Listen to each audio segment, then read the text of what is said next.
Ladies and gentlemen, welcome to episode 79 of an ongoing series where we basically take the camera anywhere we want and we try to find secrets and new discoveries to some of our favorite games. First of all, huge thank you to Fabian's Hideout for doing this week's animated intro. I was blown away by it, sir. If you want to see more of his work, there's a link to his channel in the video description down below. And with that out of the way, let's get started on a game that I've wanted to do for a very long time.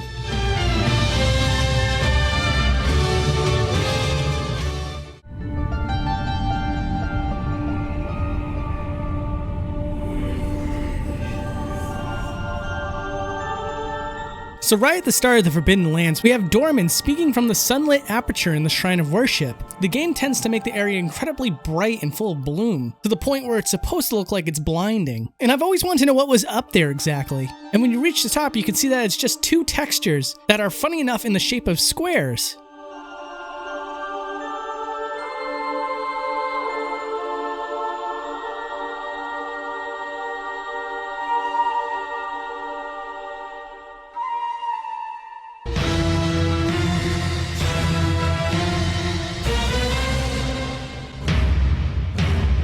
So this isn't going to be the last example of what I show you here, but of course it's the first Colossus in the game, and what I wanted to know was whether or not that first Colossus is always behind that cliff before you trigger that cutscene that shows him walking from around the cliff. And as it turns out, if you don't trigger the very first cutscene where you hear a rumbling in the distance, he's not anywhere to be found. However, once you trip that first cutscene, he's not behind that corner like you would think he would be. No, instead he's actually just below the surface level, hanging out completely immobilized, and that includes the birds that fly around him the entire time that you have the battle.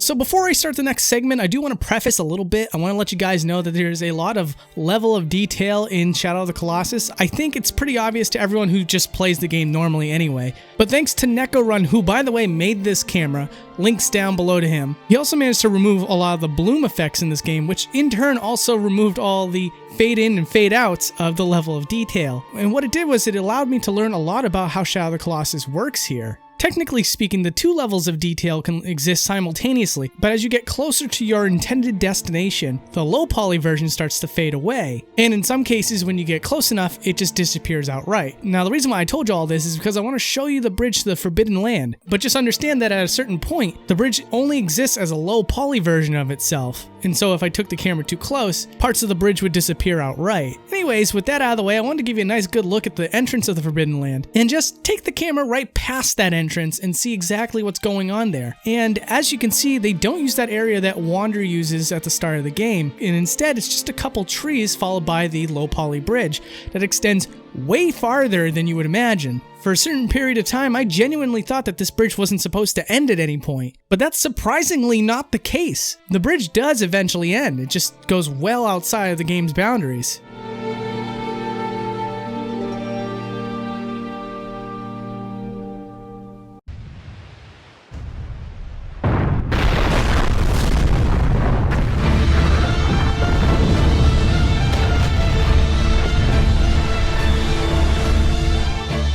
Now here's a funny placement for the second Colossus. In one of the later scenes I'm going to show you that it's not always the case where the Colossus is outside of its original spawning area. But for the second Colossus, it's much like the first one, where it's clear that the game wants you to believe that it comes out of this cave, but if you look at it before that cutscene, you'll see that this Colossus is just outside of it.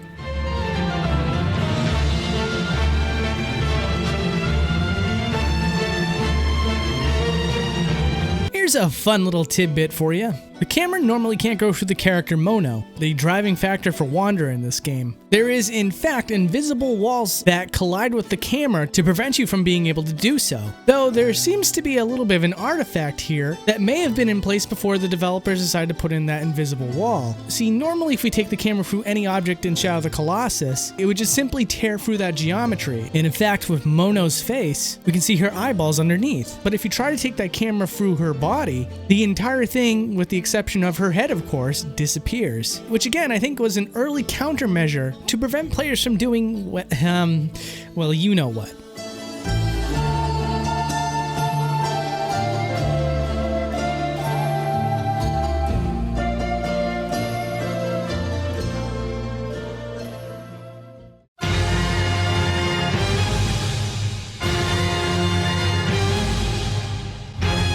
So with the third Colossus, we finally reached that point where it's not that special to find the Colossus off camera, because in this case the third Colossus is exactly where he needs to be, laying down on the ground before Wander wakes him up. And since this is one of the bigger Colossi at the beginning of the game, I thought it would be a great opportunity to do a zoom out of the fight with him. Now it's a little bit difficult to get a zoom out of the Colossus, because if we move the camera too far out of view, the game thinks that we had left the arena, and so it resets everything.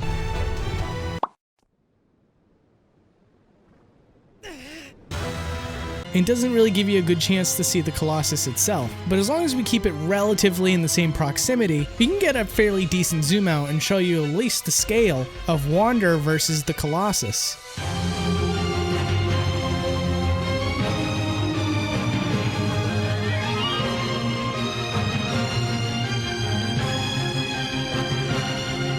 So have any of you guys ever heard of a YouTuber called Nomad Colossus? Well, I hope you have, because if you're a fan of Shadow of the Colossus, he's pretty much the #1 spot to go to. Now, the camera that I'm using doesn't allow me to check out things like cutscenes in areas that require Wander to be there in order for it to activate. But I got a popular viewer request on Twitter that's already been answered by Nomad Colossus, and I've gotten express permission to use some of his footage here. So the question was, what happens to Aggro, or when he makes a sacrifice for Wander to get over the bridge? And in Nomad's video, he shows you that he goes pretty far down into the void, and he hangs in certain coordinates just for a little while before disappearing himself.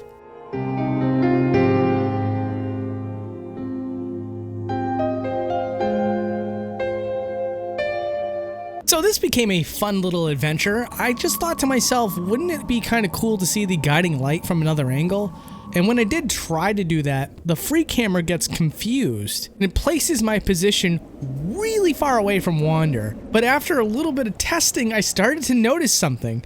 That camera never changed its position, it would always jump to that one spot. So what if I decided to move Wander to the exact position of where this camera is? And surprisingly, that worked. So I'm very happy to say that we have a new perspective on how the guiding light works to show you in fact that the light does go stretching that far of a distance instead of opting for an optical illusion, which the game's developers very well could have gone for. And I'm just glad they didn't, because the way this looks right now is like something I would put on a poster.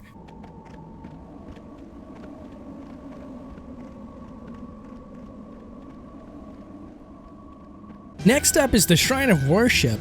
Now this is another instance where I need the help of Nomad Colossus. With my camera I can show you the low poly version of the Shrine of Worship, but because I could never get Wander into the necessary positions, I wasn't able to trigger the highly detailed versions of the outside of the Shrine of Worship.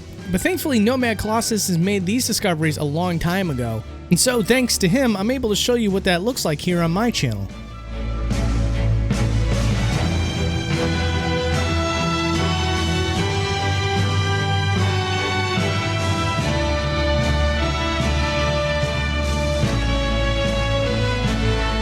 And hey, while we're still on the subject of zooming things out, and I also just don't want this amazing track in the background to stop, let's try to do what my version of a zoom out would be for Shadow of the Colossus. Now, unfortunately, the camera's position decides what chunks are loaded on the map, and even then, everything that you're looking at this point is all low poly. But it's still crazy to think how much is available to see in one shot for a PlayStation 2 game.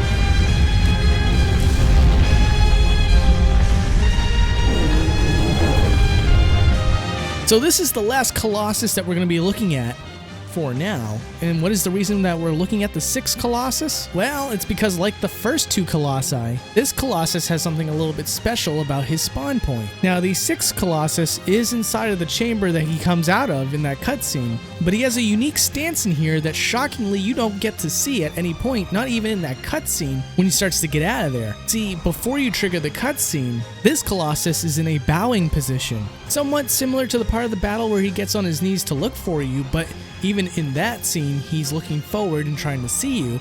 Here, his head is bowed down and his knees are crouched.